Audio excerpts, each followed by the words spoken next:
Hello, today we'll be ranking the All That Remains discography. So if you haven't seen my review for Victim of the New Disease, make sure to check that out and make sure to check out my discography review of them where I talk about their other albums before Victim of the New Disease. But yeah, so if you disagree with my ranking, again, make sure to leave your ranking in the comment section because I can see maybe a couple placings in my ranking to be maybe controversial, but I don't know. We'll see. So at the bottom, I put The Order of Things. The only song I go back to from this album is This Probably Won't End Well, but that doesn't mean that there aren't any other good moments on the album. I do like No Knock, and I what there's a song that's in the second half that I like. I can't remember what it's called, but I do like it. But the album just lacks replay value, and lyrically, I think they were at their worst with this album. But and the album kind of felt uninspired at times, but yeah, it has to be at the bottom for me. Next, we have the album Madness, and again, not a very good album, but I do like a few songs. I do like Safe House. I do like the title track, which I initially didn't like at first, but it has actually grown on me. I do like Trust and Believe. I do like Halo. But of course, we have to talk about the cover, This Thunder Rolls or The Thunder Rolls or whatever it's called. I'm not a big fan of this cover. I just feel like this cover is a little underwhelming, a little bland. But hey, if you like it, more power to you. But I'm personally not a big fan of it. But hey, if you like it, then that's okay. I'm okay with that. So next we have the album Behind Silence and Solitude.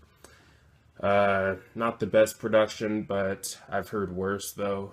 And the only I like Clarity. Clarity is probably my favorite song on the album. I do like From These Wounds, and I do like Erase. Erase has some pretty cool riffs in there, but yeah, good album. But next we have A War You Cannot Win. So I might get some flack for putting this album above Behind Silence and Solitude, but it is what it is. It's my ranking. Again, if you disagree, just let me know your ranking in the comment section. But War You Cannot Win. So I didn't like it at first. I liked a few songs, but the album just wasn't really clicking with me, if you know what I mean. But the album has actually grown on me.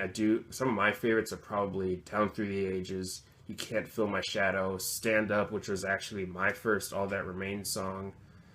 What If I Was Nothing? And yeah, it's not one of their best songs, or at least to some fans, but I do like the song. It's not one of my favorite All That Remains songs or anything, but I do like it though.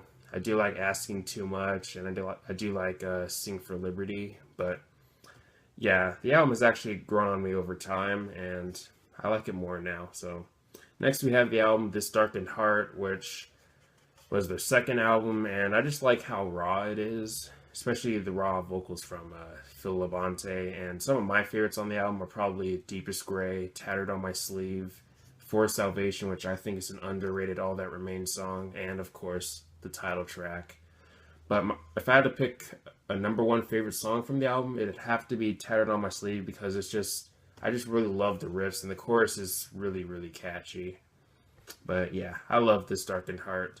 Next, we have the album Overcome, which, of course, the first song I heard from the album was 2 Weeks, and to be honest, I actually loved it since first listen. I really enjoyed that song, but some of my other favorites on the album are Before the Damned, which I think is an underrated song, Chiron, Days Without, and Forever in Your Hands. But I like Overcome. I know there are some fans out there that don't like the album, but I personally enjoy it.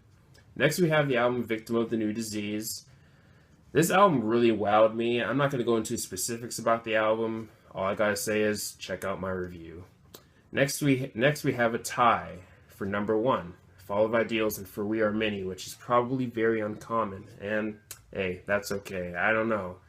A lot of people would put Fall of Ideals at number one, but I don't know. I really love For We Are Many, so I have to do a tie between Fall of Ideals and For We Are Many. But For We Are Many, I think has a lot of underrated stuff like From the Outside and Won't Go Quietly and Dead Wrong. If you're into their earlier stuff, you might like their song Dead Wrong. That's one of the heavier tracks on the album, and I think it's pretty underrated. But of course, I do like the singles The Last Time and Hold On. But yeah, I do love For We Are Many. But yeah, Fall of Ideals, so many classics like this, Calling, Not Alone, and The Air That I Breathe. But it also has some underrated stuff like Whispers and We Stand. But yeah, both are excellent albums. I sometimes go back and forth with these albums, so I have to do a tie with these two albums. But anyways, that's my ranking. Thanks for watching. Please leave a comment and a like. Let me know your ranking of the All That Remains discography. Let me know some of your favorite songs, least favorite songs, and so on. And yes, have a nice day and take care.